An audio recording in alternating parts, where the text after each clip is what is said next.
Hey guys, just a quick note before getting into this video. We at MMO Byte have started up a new mobile gaming channel called MMO Byte Mobile. We'll be providing a link to it in the description, so come subscribe if you're interested in even more MMO Byte goodness. Now, a lot has happened over the course of the last week, and honestly, I feel like saying this is becoming a little redundant though, as there's always a lot of news, it would seem. Regardless, I hope you're prepared this week. We got some new goodies and some throwbacks to another generation, so sit tight and get ready for this week's Byte of MMORPG news.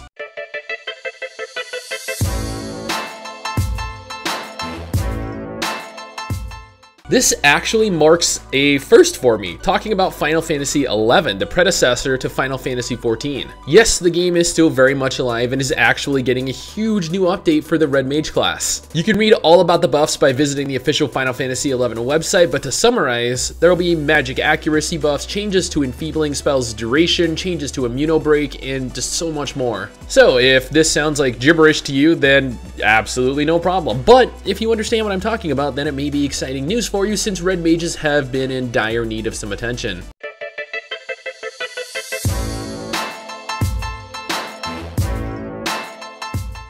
Earlier this week, the team behind Anthem went ahead and revealed some of their launch roadmap, highlighting the content surrounding the upcoming release titled Part 1, Echoes of Reality. They went on to reveal various things about the game and then asked me almost anything about Anthem Twitter post, such as the very limited personalization options for your character, with players being able to select from a pre-generated selection of heads, the main customization just actually being for the character's javelin instead. Additionally, BioWare also discussed their Cataclysm feature that will be time-limited world events that will have players take on large groups of hostile enemies, provide various mysteries and challenges for players to solve, and have players combat extreme weather conditions. All in all, the game looks to have promise, but only time will tell whether or not it'll be worth investing much time into.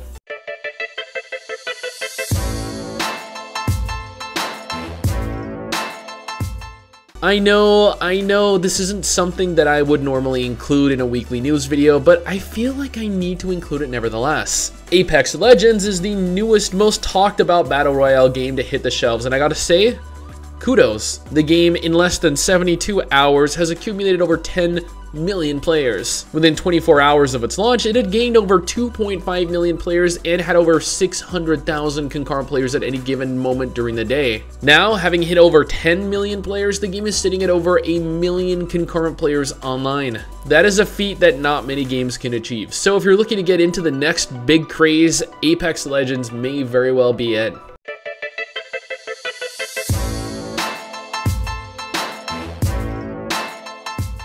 Amazon Game Studios' New World Sandbox MMO has an NDA in place that prevents players from showcasing or discussing much of what they get to experience over the course of their time in game. However, some new information has recently come to light that I believe fans will be interested in. Amazon claimed that the game isn't a survival game in the traditional sense of the genre, going on to state that it is 100% an MMO with MMO features. Now, fans of the genre know that MMOs typically have thousands of players playing alongside one another, unless they're hub-based. While there are rumors abound stating that the game will be able to hold 10,000 players per server, it has been confirmed to, at least at this time, hold approximately 600 per server. This is not confirmed to be the final number, but, you know, it's at least something to go off of. If they continue to expand the population limit, the game could very well go on to be worthy of holding the title of an MMO. New World's actual world, however, is significantly smaller in scale than a traditional MMO, but Amazon claimed that they plan on expanding the world as the game continues to be developed. Additionally, New World will have a story that players actually progress through and follow, unlike most survival games. Players will be able to form guilds in the way of companies, holding up to 50 people at a time, and the game will be aimed at fans of open world PvP. Good news though, you cannot directly attack your own company members, so they can come and help. Or join in if, you know, you're ganking someone or griefing other players, either or.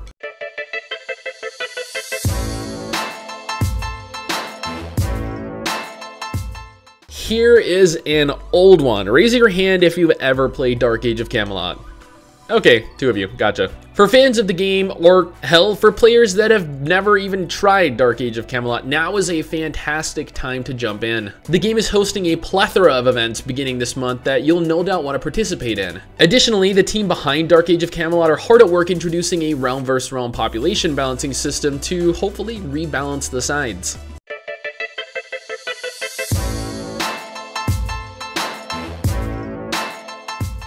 I feel as though this week's news video is beginning to feature a lot of throwbacks to older MMOs. Nevertheless, for those of you unaware, the team behind Ultima Online announced at the beginning of the year that the game will be experiencing an entire year's worth of high seas content, featuring updates to fishing, sailing, treasure hunting, and pirate hunting. Rising Tide, the very first update planned, is currently live on the test server this week, so jump in if you haven't already and get to testing.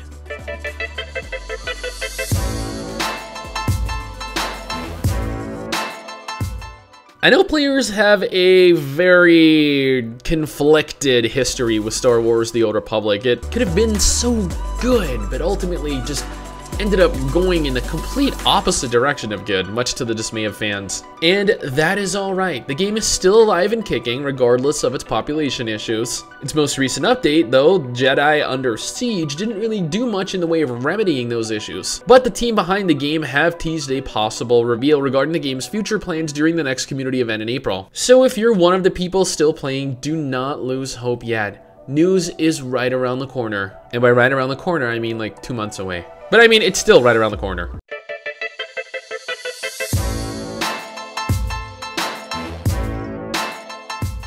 In some pretty cool news for a change, ZeniMax is actually handing out 500 crowns to every player that has logged in, ranging from January the 1st, 2017 to February 7th, 2019. This is supposedly to show appreciation to the ESO community that keeps surprising us. Crowns will be distributed to players on the PC on the 11th and console players on the 13th. It's always, you know, kind of cool when companies give back, especially when it's a premium currency like this, but knowing the player base, there will likely be players that still find some reason to complain about free crowns.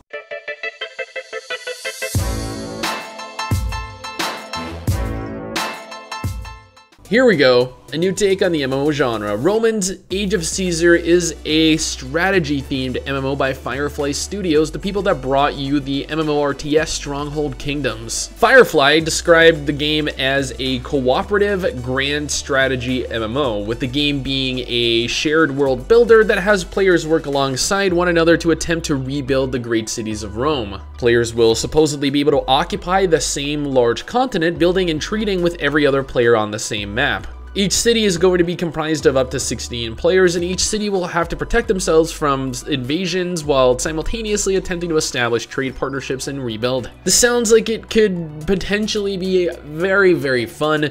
I'm actually personally really looking forward to this one, especially because I'm a huge fan of the Total War games. And this is like a huge multiplayer cooperative Total War.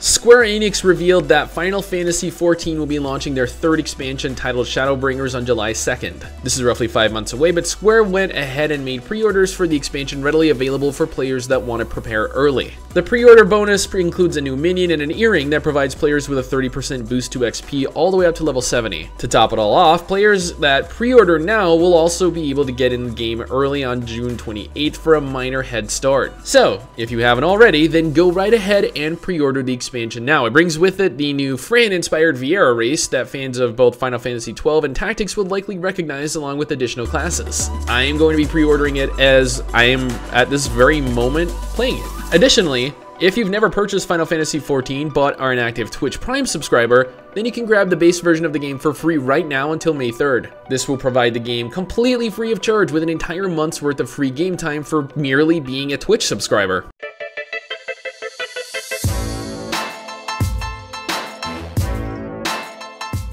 For fans of Rift, yes, there are still fans of Rift.